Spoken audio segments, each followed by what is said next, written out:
Hi all, it's Ali Abel here and I'm so excited to share Retire Talk. It's a podcast discussing all things RV. Each week I will deliver enlightening and uplifting conversations with industry colleagues and experts in the area of market research, marketing, project sales and marketing, village management and much, much more.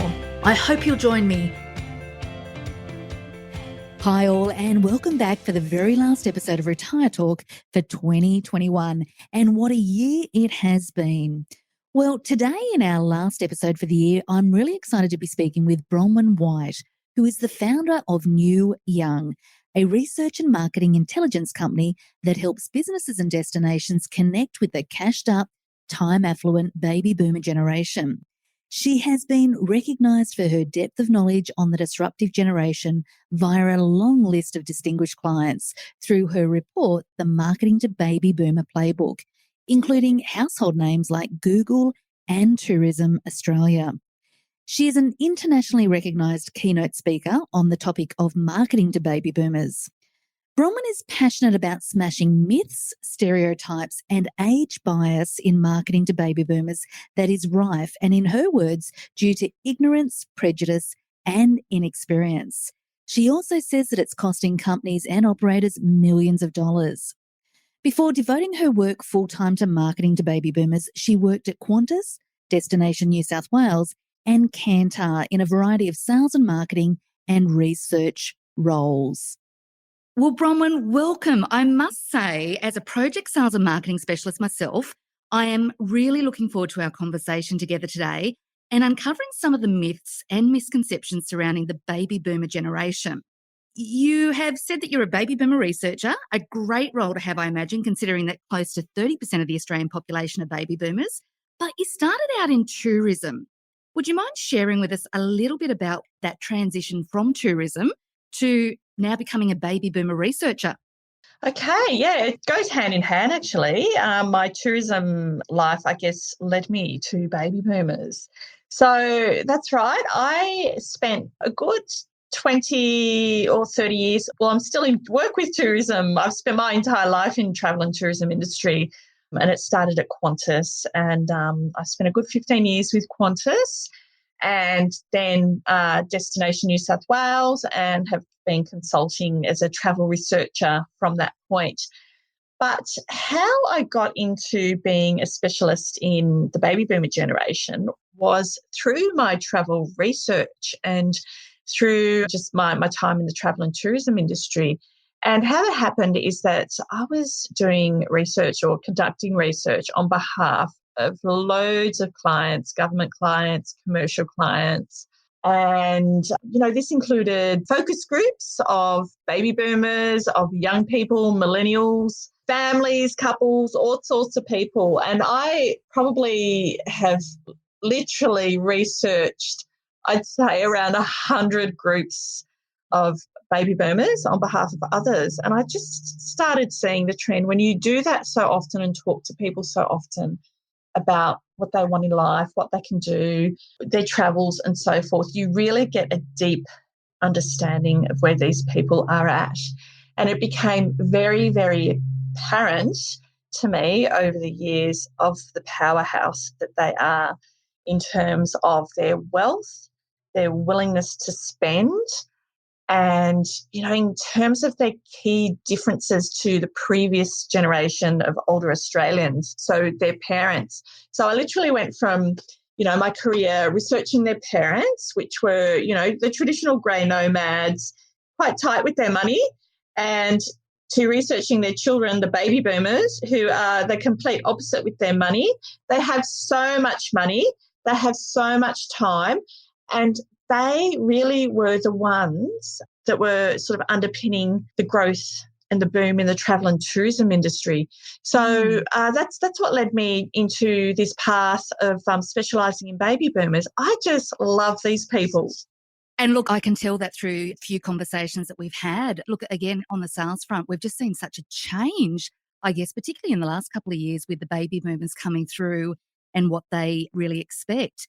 But look, one of the things that I have heard you say is that you call the baby boomers the disruptive generation. What makes them so disruptive? Well, this is probably news to a lot of younger marketers in the retirement living space. This generation have been disrupting since the 1960s and 70s. And, it's quite hard for younger people to believe. But we're talking about a generation, if you think about their formative years, they as teenagers, this is when drugs were introduced. This is when the contraceptive pill was introduced. They were discovering, women were able to have sex without having babies. That was transformative. That transformed, so much for women's rights. So women's rights and activism came into play. We had the first activists, the first protests as a result of the Vietnam War. And I like to tell young marketers that this is a generation that we're going to dance festivals and popping party pills way before they were, because they were doing it at Woodstock. It is so true. So when you think about what they're looking at on the outside, it's completely different on who these people are on the inside. They have been disruptors their entire life, and they are set to disrupt retirement. Look, it's an interesting thing that you bring up in regards to the younger marketer. Do you find in the work that you are doing that sometimes there can be that real disconnect when you've got a younger marketer trying to market to the baby boomers? Absolutely. And this is where I'm seeing in my work, I guess, the art of creating personas, avatars, whatever you want to call them, is really being lost, because, being an old school marketer that I am, having learnt the ropes at Qantas, we did that. You created your customer, and you knew absolutely everything about them back to front. There was nothing left for assumptions or preconceived ideas, and everything was evidence-based. So, yeah, I do see there's a real disconnect with what people believe and what is so. Well, look, I've also, had a bit of a conversation to you about the trends that we're starting to see with the baby boomer demographic post-COVID. Can you just talk a little bit about that with us? Yeah, look, what COVID did is, in what I'm seeing in my research, is from a marketing and sales point of view, has really added a scarcity to life and the customer journey, if you like. Because what we're seeing is boomers have this really sort of fatalistic life is short attitude now. You don't know what is around the corner.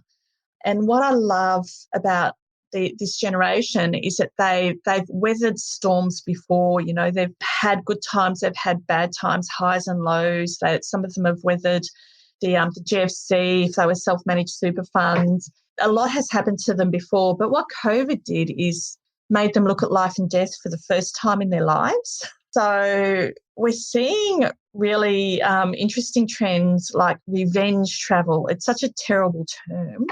But this has come out of the US, revenge travel. It's like, bugger it. I am going. I've lost 2 good years. I'm going to travel the world. I'm going to go to dangerous places. I'm going to do what I want to do, because I don't know what's going to happen to me. They're just taking off. They're making what we call wonder lists, not bucket lists. Things they've got to tick off, wonder lists. Love it. Isn't it a great term? Yeah. Yeah, so we're seeing, there's a lot of unfinished business. So they want to get to it. Of course, this isn't all boomers, but this is kind of, a great chunk of them. So COVID has really brought their mortality to the forefront, and many of them had never really thought about that before. But, they want to make a difference. One of the other things that I'm seeing is quite a good chunk of them coming out as climate warriors. They're very concerned about the environment. And I've done a piece of research lately, or, basically looked at the research. And, baby boomers walk the talk when it comes to the environment and climate. They are the ones that are taking action on climate more so than any other generation, even more so than Generation Z. So when it comes to walking the talk, the boomers are the ones that are actually leading the charge on climate, change behaviour. And Bronwyn, I have to totally agree with you on that, because what I'm seeing on the sales front during sales appointment is more and more of them are actually asking about the environmental impact from the project. Yep. So, what have we done in regards to design, in regards to solar, in regards to insulation? Like, what impact is this development having? greater. So, yeah, totally echo and totally agree with you on that. Yep, absolutely. I'm not surprised. That's really interesting. Well, look, how are you starting to see that retirement is changing over the years? It's completely changed with this generation. And if you look at the concept of retirement, I guess, as it is before now, retirement was created in the late 1800s back in Germany as a way that factory workers could perhaps be funded at home for about a year or so before they died. So that's essentially how it was created. Now, what that was about was just, giving people a little bit of time at home. But of course, we're not in factories anymore. The concept of retirement as it was created back then is no longer relevant. And even, I guess, up until their parents, the silent generation, retirement was all about slowing down, relaxing, taking care of yourself and not doing much. This generation is not like that. It's just their third life. They've got so many plans. They're not stopping. They're actually ramping up, if you like. So, it's gone from being infirm to rest to creating a whole new life for yourself and doing the things that you've always wanted to do. So, look, you've just mentioned that, they've got plans, they've got great plans. So what sort of plans are you finding that they have? Everything, anything and everything, you name it. And you've got to remember, these plans have been in the making for 30 or 40 years, especially around things like travel. We're seeing travel dreams wanting to be realised, and they've been planning these trips in their heads for the last 30 years. The same sort of thing we're seeing with starting up businesses. So people are starting businesses they've been thinking about for a very long time. So what retirement is now is giving them a time affluence. It's giving them time to do the things that they've always wanted to do. And that can be, as I mentioned, startups, it can be travel, it can be divorce. There's a whole heap of things that come with retirement now. So they're not really retiring.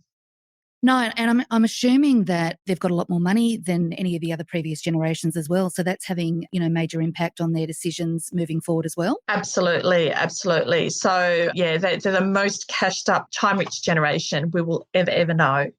So that's really important. They've got the cash to realise their dreams. I was watching something, I think you did a video on YouTube recently, and you were explaining it in the way that was it the third largest economy? Yes, absolutely. Dr. Joseph Coughlin from the MIT Age Lab has let us know that if you're to look at the baby boomer generation as its own economy, it is the third largest economy behind the USA and China. It is a multi-trillion-dollar economy. So one that we certainly can't ignore. Oh, God, no. But they are feeling ignored. That's why I'm here doing what I'm doing. And look, I want to get into that much deeper a little bit later on throughout our discussion. But what are you seeing in regards to the competitive landscape for retirement living right now? It's more competitive than ever. We're seeing a regeneration of old properties. We're seeing brand new builds. We're seeing the types of builds that we've never seen before. So it's super competitive. We're not just competing, though, with other properties. We're competing with downsizing, also upsizing. So upsizing and resizing is becoming more and more common as well. So people are saying, okay, I actually interviewed a lady not long ago who actually downsized and realised, no, she needs a bigger home. So she went out and bought a bigger townhouse because of all the grandkids that were happening. And so we're seeing resizing as well. So basically maybe extending the family home with multi-generations living at home. And we're seeing also the trend of retirement overseas. People were retiring overseas as a trend before COVID. And I think we're going to see a lot more of that now as well as, it's a great option in terms of saving money, but it's also a great way to immerse yourself in travel and really understand communities as well. And you're right. I mean, there is so much competition. I mean, when I think about it, there's less than 10% of the over 65s market that are living in retirement villages. That means is that a very big chunk, the normal residential market is one of our major competitors. And I think, again, a lot of marketers tend to miss that. They do. such a big audience that we have not yet captured and, not been able to appeal to. So how do you think we can broaden the appeal of retirement living and the lifestyle that it offers? I think with boomers, a retirement village is a place that their parents went to. So I guess we need to probably stop talking about retirement as a retirement village, start talking about their next life. So how can we facilitate their next life? I'd say just completely stop with the couple photos walking down the beach and the windy roads in convertibles. I totally don't laugh, but I totally agree with you. Nothing annoys me more. It's horrible. I want to throw things every time I see those photos, but they're still out there. But, more innovation. I think we need to see things like co-working spaces in retirement villages. So basically asking, as a developer, how can I facilitate their future? What is happening? How can we help them live their dreams and not stop? When you look at some of the things happening out of the USA, aside from the villages, 15-minute cities are really sort of a growth area in the property space over there. So what can I walk to within 15 minutes so I don't have to use my car? So going back to what you're seeing in the sales process, how can I facilitate my life, the world, the climate, and my future? Just even in regards to, architectural design, a lot of the new designs that are starting to come out in the project developments now are very much integrating with the local community. So, whether that's consultation rooms, doctors, practitioners, they're bringing it all as part of the community, which we're starting to get some very positive feedback on. That's brilliant. But Bronwyn, one of the things I guess, again, in my role, and you've probably seen in yours, is, how can we look at promoting our village in a really unique way that, to your point earlier, it's not a blanket market of the couple driving down the road with, the convertible and their hair blowing. In your experience, what are you seeing really differentiates a village from one to another? That's a great question. And I think that, when I look at the marketing, so much of it is the same. There's not a lot differentiating between the properties. And a lot of the marketing focuses on the functional product. So by that, I mean, basically, it's a new build or it's, focuses on the new kitchen or the location. But I think, if you really want to resonate in your Facebook ads or whatever, they need to make decisions on emotional aspects. This is how baby boomers work. So seeing more around the community aspect of villages, families, how can my family be here with me? How can I be here with my grandchildren? Can they come up during the school holidays? Like, these are the sorts of things, like their family and grandkids are everything.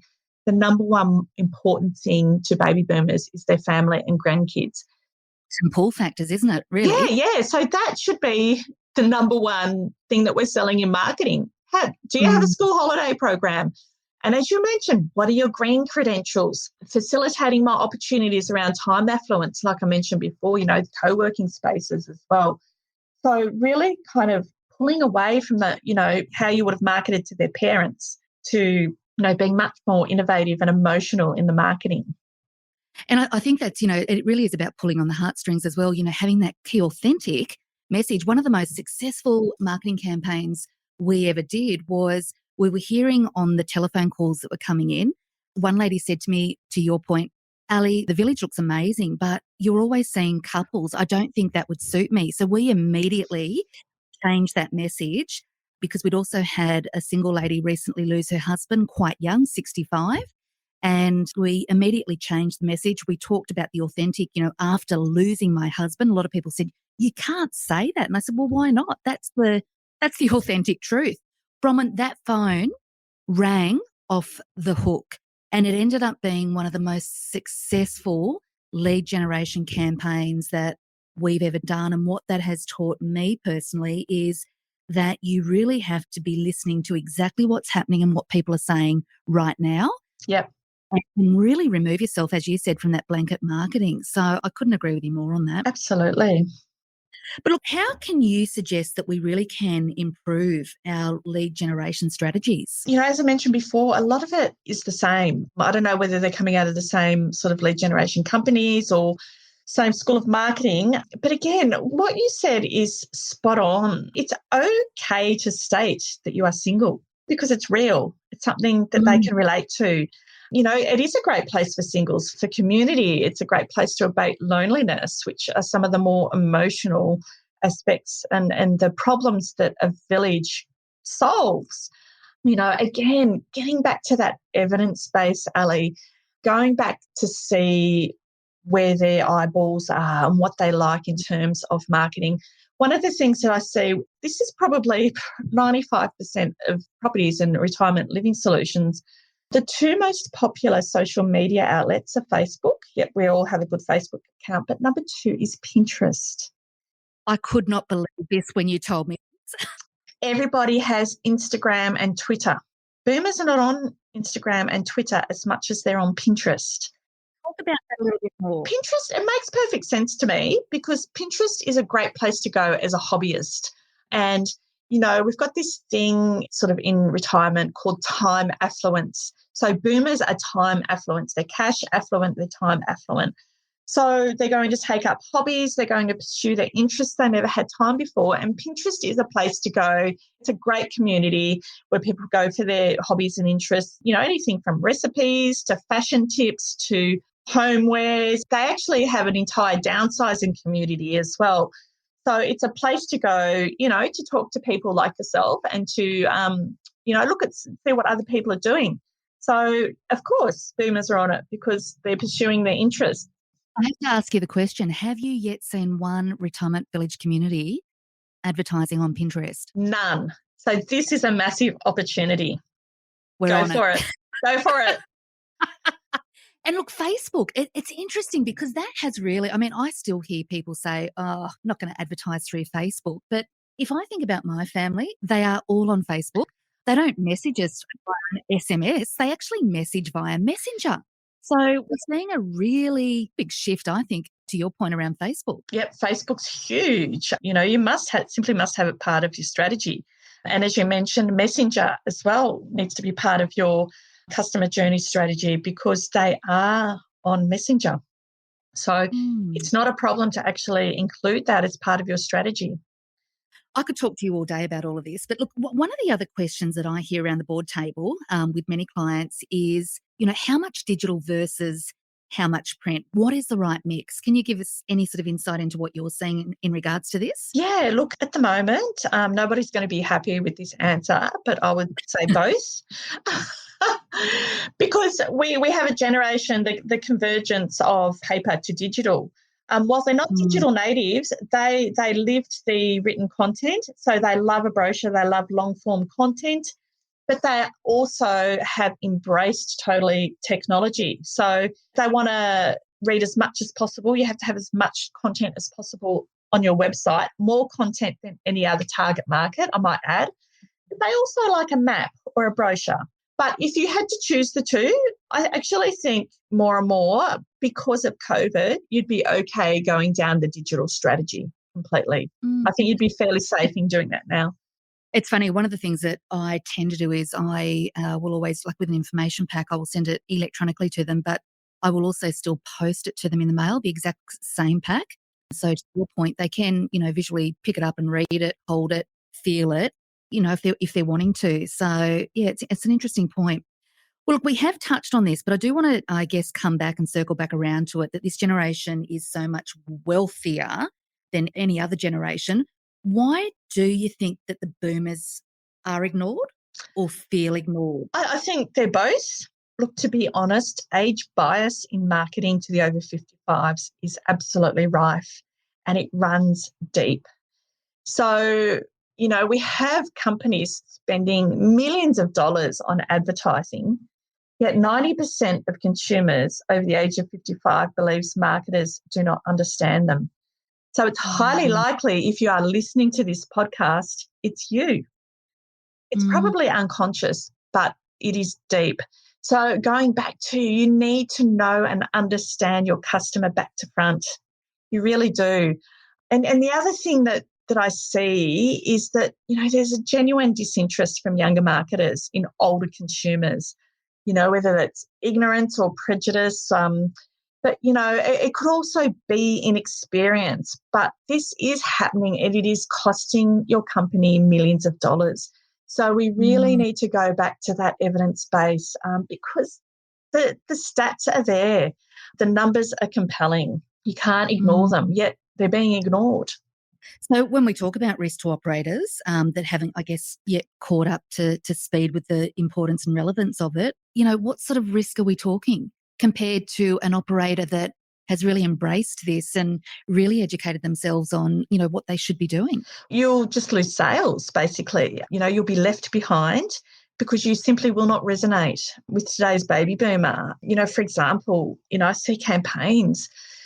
Women make or influence 85% of household decisions. You simply must have a woman as the hero. And I'm not man bashing by any means. Again, it's just going back to the evidence and the statistics. They influence their households, they influence their parents' households and their children's and grandchildren's households. So when I see men as the hero of campaigns, I mean, it's okay to have, but we need to appeal who's most of the time making the decisions.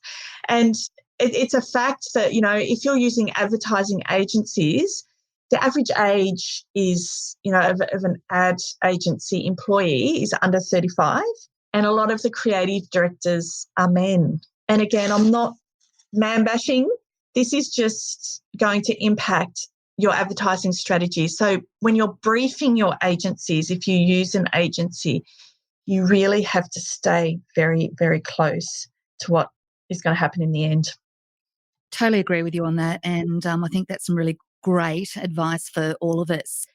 Now, I want to change direction slightly. You were talking to me the other day that you're not only a baby researcher, but you're an author. You've recently finished what you call Marketing to Baby Boomers Playbook.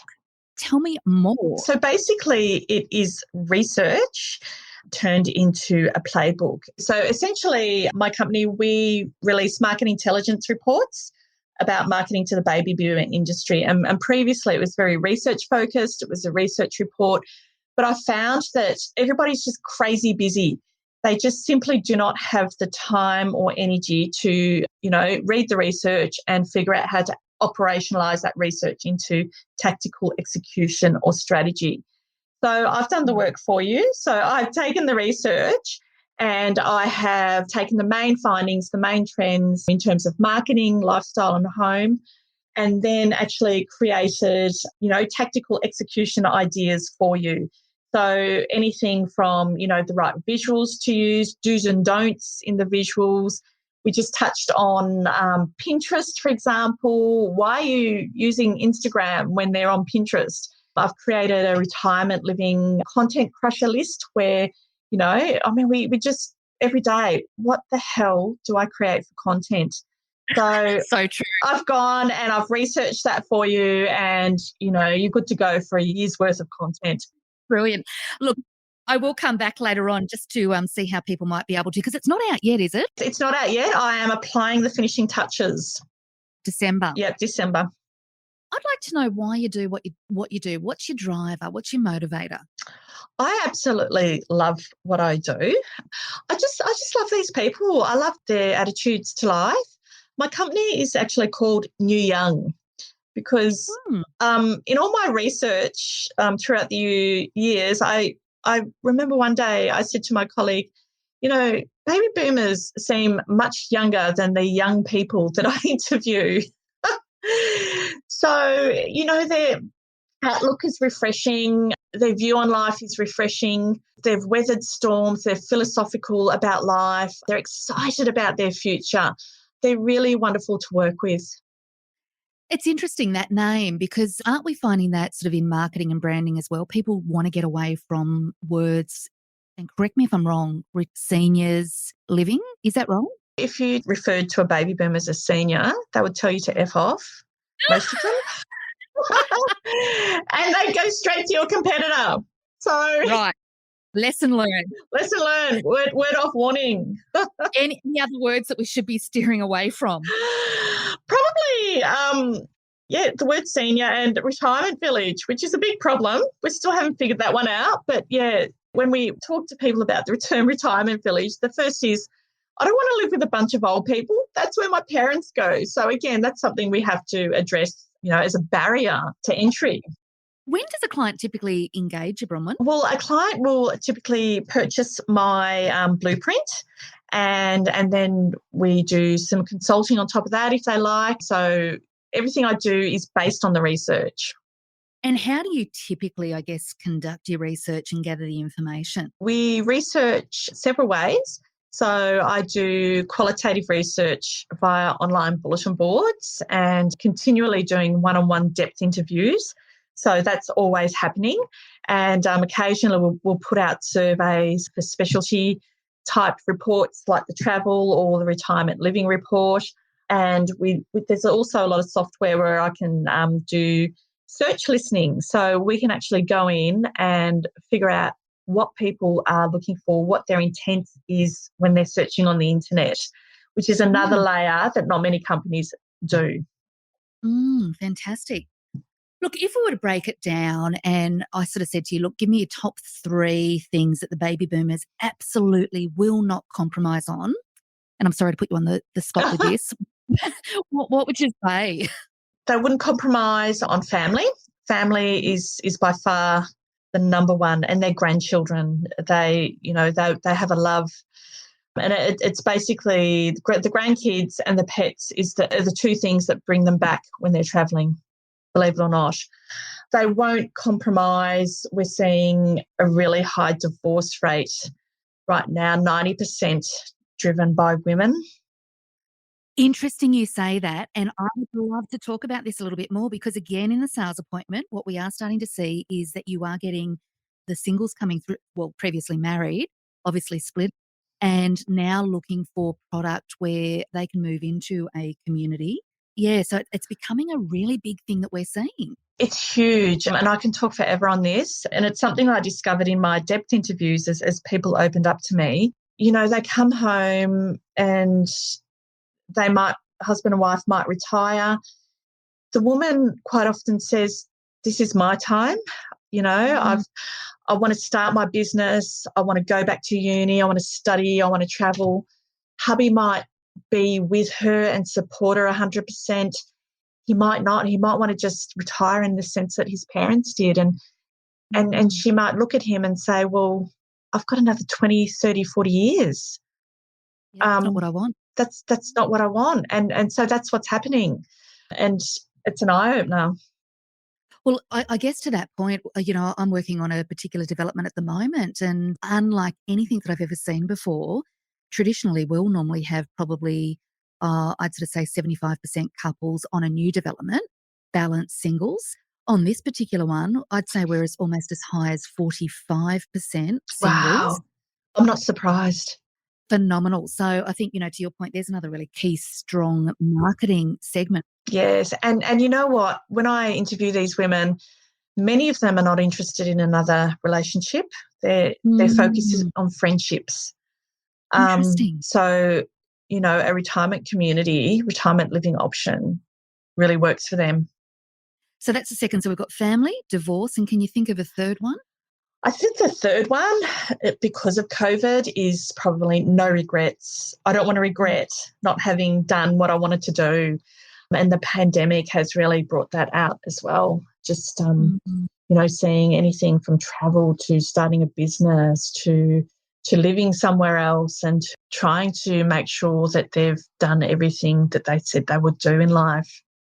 Well, look, Bronwyn, I have kept you far too long today. I think today's conversation has probably, and most certainly, hopefully, opened the eyes to many who are listening and thought that they knew a fair bit about the marketing to the baby boomers. But if anyone would like to reach out to you and, potentially even find out more about your baby boomer playbook, how can they do that? Yep, they can go to my website, newyoungconsulting.com, or reach me at Bronwyn at newyoungconsulting.com.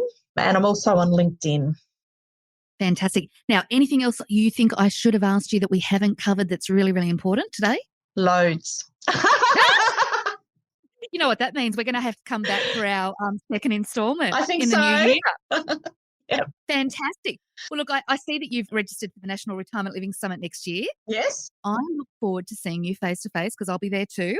always good to get together and connect and see people sort of face to face, particularly after this last 2 years of COVID. So, look, again, thank you so much for speaking with me today, and we'll see you soon. It's been a pleasure. Thanks, Ellie.